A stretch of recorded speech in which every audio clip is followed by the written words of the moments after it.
Developments involving Atlanta's watchdog agency. In a new letter, 5 Inspector General employees, they are asking for whistleblower protections, alleging they fear retaliation for investigations into top Atlanta officials, including the mayor. Atlanta News First reporter Yasmina Alston live from City Hall. And Yasmina, this involves some serious claims about how city funds are being used.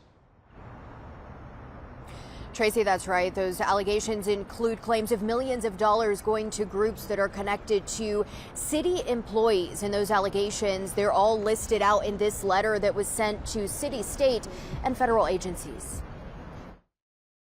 At City Hall, 5 workers in the Atlanta Office of Inspector General are referring several of their investigations to the federal government.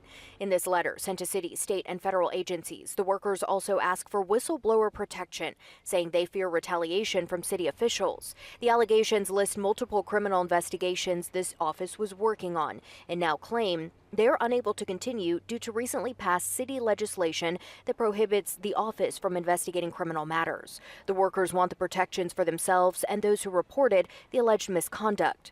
Those allegations include claims that millions of dollars went to groups that are affiliated with city employees and that those groups mismanaged the donated funds. Even top officials are named, including Mayor Andre Dickens and Courtney English, who is the chief policy officer.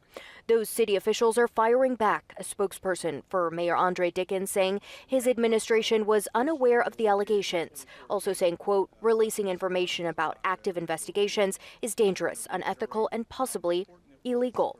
English's attorney, Michael Sterling, said in an email to city council members that he objects to the OIG's recent actions, saying the propagation of gossip by the OIG is not merely a lapse in judgment, but a serious breach of ethical conduct. Atlanta City Council members were also briefed on the letter. Council member Michael Julian Bond says he is concerned about the conduct coming out of the Inspector General's office. If you are investigating someone, it's based on an allegation, and the facts have to be proven.